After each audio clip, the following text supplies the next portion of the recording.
Pourquoi des libérateurs ont-ils été interdits de défiler?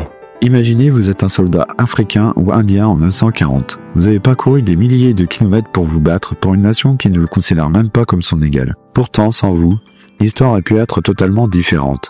Et si je vous disais que sans les colonies, la Seconde Guerre mondiale aurait peut-être été perdue? Dès que l'on évoque les forces françaises libres, on vous parle de Leclerc ou du maréchal Delattre de Tassigny. Mais qui vous raconte l'histoire de ces centaines de milliers d'hommes venus d'Afrique ou d'Asie? Aujourd'hui, on va leur rendre hommage. Préparez-vous à découvrir l'histoire méconnue des troupes coloniales françaises et britanniques, ces soldats oubliés qui ont changé le cours de la guerre. Mais avant de plonger dans ce voyage qui nous ramène à la guerre 39-45, abonnez-vous. Vous avez pris votre billet, c'est parti, générique.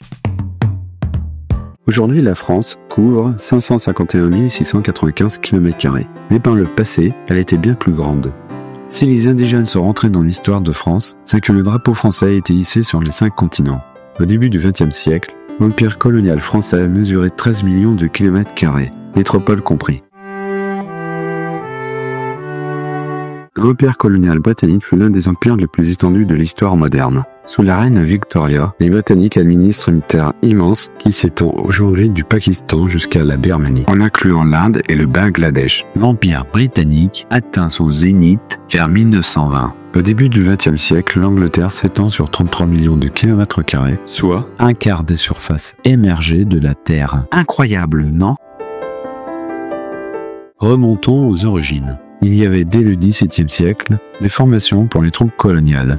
Les premiers soldats noirs à servir la France étaient donc d'anciens esclaves de confiance, les laptotes, recrutés au XVIIIe siècle pour assurer la sécurité des navires de la Compagnie Générale des Indes qui commerçait avec l'Afrique. Au XIXe siècle, les troupes coloniales deviennent des armes à part entière. L'infanterie coloniale blanche fait référence à des unités militaires françaises composées d'engagés métropolitains destinés à servir dans les colonies hors d'Afrique du Nord. Les tirailleurs sont eux des sujets français de l'Empire. Les tirailleurs sénégalais ont été employés au XIXe siècle pour conquérir l'Afrique. Ils sont créés par un décret en 1857 par Napoléon III. Ils portent très mal leur nom. Pourquoi? Parce que ce ne sont pas que des Sénégalais. Partout où ils passaient, les Français promettaient richesse et pouvoir aux populations locales. Très vite, des Mossi ou des Bambara vont rejoindre les tirailleurs sénégalais. Sans des chefs de guerre africains expérimentés et aguerris, les Français ne peuvent maintenir l'ordre dans ces territoires qui leur sont inconnus. Le premier régiment de tirailleurs sénégalais fut nommé en 1857 au Sénégal par Louis Faidherbe, alors gouverneur. Les pays sont d'autres unités indigènes, ce sont des régiments de cavalerie légère recrutés parmi les populations arabes et berbères d'Afrique du Nord. Les colonies vont donc constituer un réservoir d'hommes pour la France. Un autre facteur va pousser les politiques à utiliser les colonies comme un vivier d'hommes. C'est le déclin démographique de la France après la guerre. Comment la France va mobiliser sa force noire? La force noire apparaît dans un livre de Charles Mangin qui défend l'idée d'engager les troupes coloniales si la France est attaquée. Mangin vante les qualités du soldat noir le 30 juillet 1919. La conscription est étendue à l'Afrique équatoriale et occidentale française. Les appelés et les engagés de la France noire vont venir en France effectuer leur service militaire. Les troupes indigènes sont la plupart des troupes d'infanterie, dont le gros ne peut être envoyé en France qu'après plusieurs semaines après l'affichage de l'ordre de mobilisation. De nombreux navires des messageries maritimes de l'Orient sont aménagés pour transporter les troupes.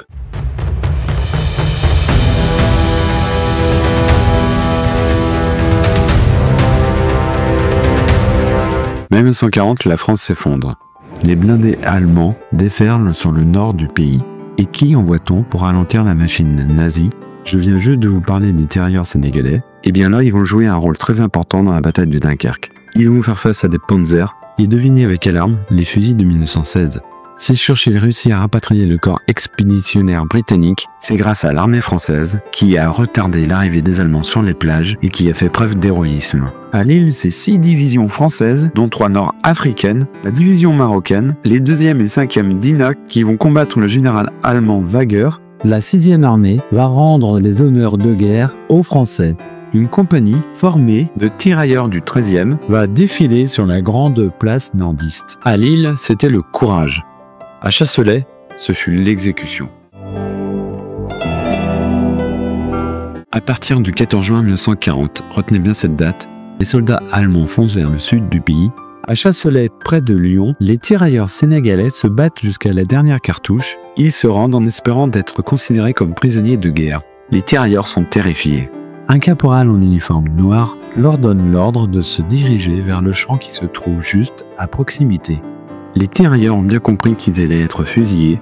En effet, la division SS Totenkopf se livre à une véritable tuerie. Parce qu'ils étaient noirs, parce qu'ils étaient des coloniaux, ils ne devaient pas survivre à cette guerre. La majorité des victimes sont enterrées au Tata de Chasselet. Ces hauts murs et les pierres tombales des soldats peints en rouge rappellent la latérite, une terre typique de l'Afrique de l'Ouest. En wolof, langue parlée au Sénégal, Tata signifie enceinte de terre sacrée où sont enterrés les guerriers morts au combat. De la débâcle de la France en 1940, les coloniaux vont écrire la revanche de l'armée française dans le désert libyen. Dans le désert, le sable brûle. Les températures dépassent les 45 degrés. Ils sont à peine 3723 Français libres face à 37 000 Germano-Italiens. Bir Hakeim, c'est un ancien fortin turc, situé près d'un puits sec, au sud-ouest de Tobrouk, transformé en camp retranché par les Français libres.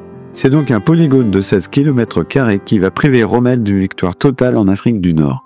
Parmi les troupes de la première brigade française libre à Bir Hakeim, on retrouve aussi des soldats venus de Madagascar, intégrés dans des unités de logistique et parfois envoyés en soutien direct sur le feu. Ces hommes, venus d'une île à 6000 km du champ de bataille, ont vécu l'enfer du siège sans que leur présence ne soit quasiment jamais mentionnée dans les récits officiels. Les volontaires et les légionnaires de Bir Hakeim étaient issus de toutes les régions de l'Empire colonial, de l'Afrique équatoriale à la Polynésie. Ces soldats étaient très jeunes et souvent sans expérience de la guerre. Imaginez qu'en mai 1941, ces 600 militaires qui partent de Tahiti puis de Nouméa. Ils composent le bataillon du Pacifique lorsqu'ils embarquent sur le paquebot Monowai pour se rendre dans leur camp d'entraînement en Australie. Et ils viennent de Nouvelle-Calédonie, sans oublier les Nouvelles Hébrides. La plupart de ces jeunes pacifiens n'ont pas encore 20 ans. C'est le cas d'Harry Wong Kim, âgé de 16 ans, qui usurpe l'identité de son frère pour pouvoir partir à la guerre. C'est un déchirement pour la plupart d'entre eux. Pendant 15 jours, les Français du général Koenig vont faire enrager Rommel. Koenig répond à l'offre de reddition. Nous ne sommes pas ici pour nous rendre. Le monastère Monte Cassino domine la vallée. Les nazis ont transformé l'Italie en une forteresse. Infranchissable, disent les Alliés. Et c'est là qu'on voit les goumiers marocains. Ils grimpent de nuit à travers les cols enneigés, pieds nus pour ne pas faire de bruit, les mains gelées pendant qu'ils avancent. Ils percent la ligne Gustave, un ensemble de fortifications construit par Todt. Je vous invite à aller voir ma vidéo sur le bunker de Saint-Nazaire, où je parle de cette entreprise. Ce jour-là, ce n'est pas les Américains, ni les Anglais, ce sont les montagnards marocains qui brisent la forteresse du Reich. Les troupes françaises marocaines commettent en Italie, malheureusement, des exactions. Cela comprend des viols, des pillages. Les goumiers marocains se sont rendus coupables de 3000 à 5000 viols selon certains historiens, en particulier dans les régions de Chios-Chiara et du Latium. Août 1944. Paris est libéré. La foule acclame les soldats, mais il y a quelque chose qui cloche. Où sont passés les tirailleurs sénégalais? Si l'on regarde les actualités de l'époque, on a l'impression qu'il n'y avait aucun soldat venu des colonies françaises du sud du Sahara, dans la 2e DB, la division de Leclerc. Pourquoi? Parce que ce sont les USA qui équipent la 2e DB. On les a blanchis volontairement, remplacés par des soldats blancs, pour ne pas choquer les Américains, pour l'image. Parce que même dans la victoire, ils n'ont pas leur place sur la photo. Et lors de la bataille des Vosges, les soldats noirs de la 9e DCI doivent laisser leur place à des FFI, des membres de la résistance française. Pourtant, ils sont les premiers à avoir libéré Marseille et Toulon.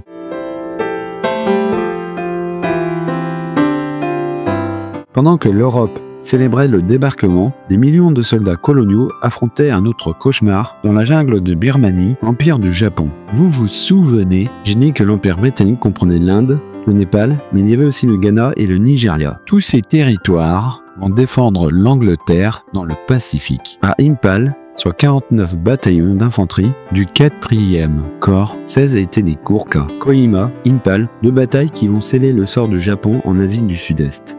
Les combats sont si intenses à Kohima qu'on parle d'un Stalingrad tropical. 2500 Britanniques et Indiens retiennent 15 000 soldats japonais pendant plus de 2 semaines.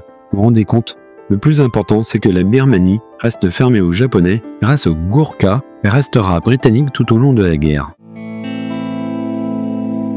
En décembre 1944, à Tioré, au Sénégal, les tirailleurs sénégalais, démobilisés, réclament le paiement de leurs soldes promises mais jamais versées.